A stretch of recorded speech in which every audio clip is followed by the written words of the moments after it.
साई राम ओम गुरु। अध्याय 20 असाधारण सन्यासी। लक्ष्मीवन। चक्रतीर्थ, लक्ष्मीवन, धानो हिमनद के मार्ग से ओम गुरु व उनका समूह वसुधारा लौट रहे थे। इस मार्ग पर यातायात का कोई साधन न होने के कारण पैदल यात्रा ही एकमात्र विकल्प है। यहीं पास में कुबेर पर्वत है। शाम के समय जब इस पर्वत पर सूर्य की किरणें पड़ती हैं तो प्रतीत होता है मानो पर्वत पर सोने की परत चढ़ा दी गई हो। सुबह के 11 बजे का समय था। ओम गुरु ने अपने साथियों के साथ सूखे मेवे खाकर रास्ते में कुछ समय विश्राम किया। कुछ ही दूर आगे चले थे कि समूह के एक सदस्य का स्वास्थ्य नरम होने लगा। ऑक्सीजन के दबाव के कारण उन्हें श्वसन में परेशानी हो रही थी। थोड़ी ही देर में उन्हें उल्टी होने लगी और वे यकायक जमीन पर गिर गए। बाकी साथियों की सहायता से ओम गुरु के मित्र जैसे तैसे लक्ष्मीवन पहुंचे। जो नूडल्स वे यात्रा पर लेकर चले थे उसी से पेट भराई की। बीमार साधक का स्वास्थ्य और भी गिरने लगा। उनकी ऐसी हालत से चिंतित कुछ सदस्य अगले दिन वापस लौटने का विचार करने लगे। सूर्यास्त हो चुका था। अचानक ओम गुरु ने एक सन्यासी को उनके समूह की ओर बढ़ते हुए पाया। महात्मा जी का पहनावा बिल्कुल साधारण था। इतनी कड़ी शीत में वे बिना चप्पलों के सामान्य चाल से चले आ रहे थे। सन्यासी की इस सहजता से ओम गुरु बहुत असमंजस में थे। लक्ष्मी वन में जंगली जानवर घूम रहे थे, इसलिए उन्हें सचेत रहने की आवश्यकता थी। ओम गुरु ने और भी कई महात्माओं को यहाँ वहाँ विचरण करते देखा। ऐसी तीव्र सर्दी में भी कुछ सन्यासी खुले आसमान के नीचे तपस्या में लीन थे। शीघ्र ही ओम गुरु को समझ आ गया कि इन महात्माओं को कड़ी साधना के कारण ब्रह्मांडीय ऊर्जा प्राप्त है, जिससे भीषण गर्मी या सर्दी इन पर अपना प्रभाव नहीं दिखा पाती। देर रात्रि ओम गुरु को हवा के साथ बहती ओम की ध्वनि सुनाई पड़ रही थी। भीमगत व चक्रधारा।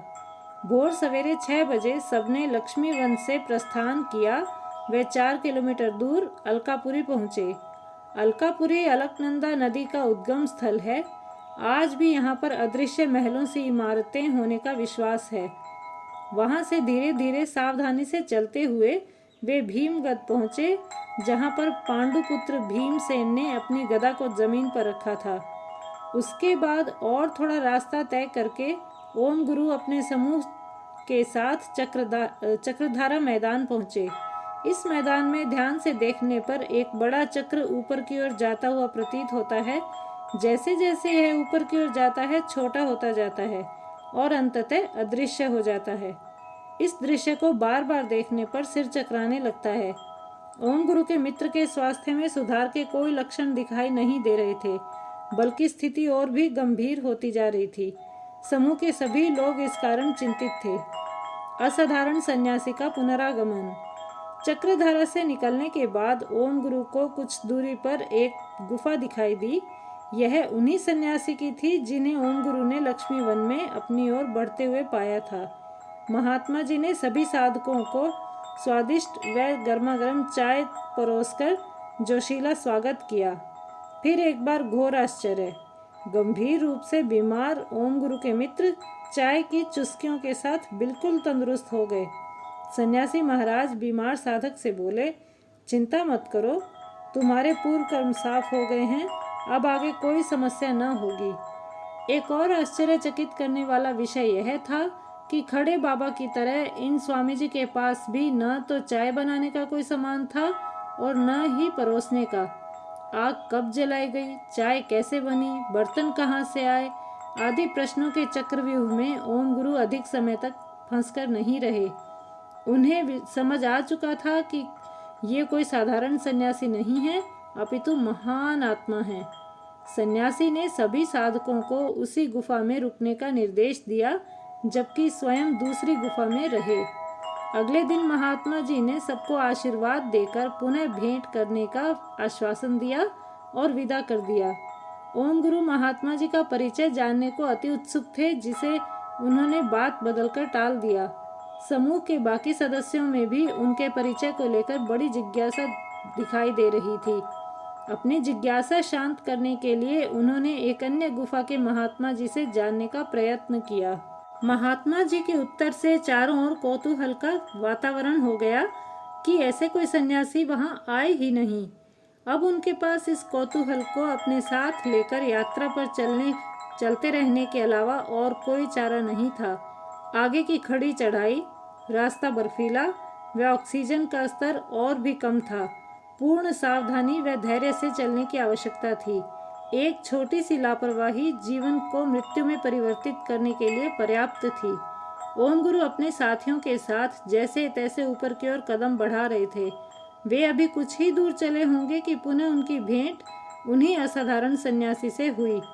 ऐसे खतरनाक बर्फीले रास्ते पर वे इतनी तेज गति से चल रहे थे जितना हम सामान्य स्थानों पर भी नहीं चल सकते। साधकों के बर्फ पर मजबूती से पकड़ बनाए रखने वाले जूते पहने होते हुए भी जितने समय में वे 10 कदम बढ़ाते, उतनी देर में महात्मा जी साधारण चप्पलें पहनकर 10 गुना आगे बढ़ जाते। उनकी लगभग दौड़ने वाली गति से सभी आश्चर्यचकित थे। महात्मा जी ने सबको प्रोत्साहित कर मनोबल बढ़ाने के उद्देश्य से चिंता रहित होकर साहस के साथ ऊपर की ओर आने का निर्देश दिया। संकड़े रास्ते पर सारा समूह तीतर बीतर होकर चलने लगा। भले ही सारे साधक एक दूसरे से बिछड़ चुके थे, किंतु सन्यासी ने सबका मार्गदर्शन जारी रखा। वे लगातार उन्हें ऊपर की ओर आने के लिए प्रेरित कर रहे थे।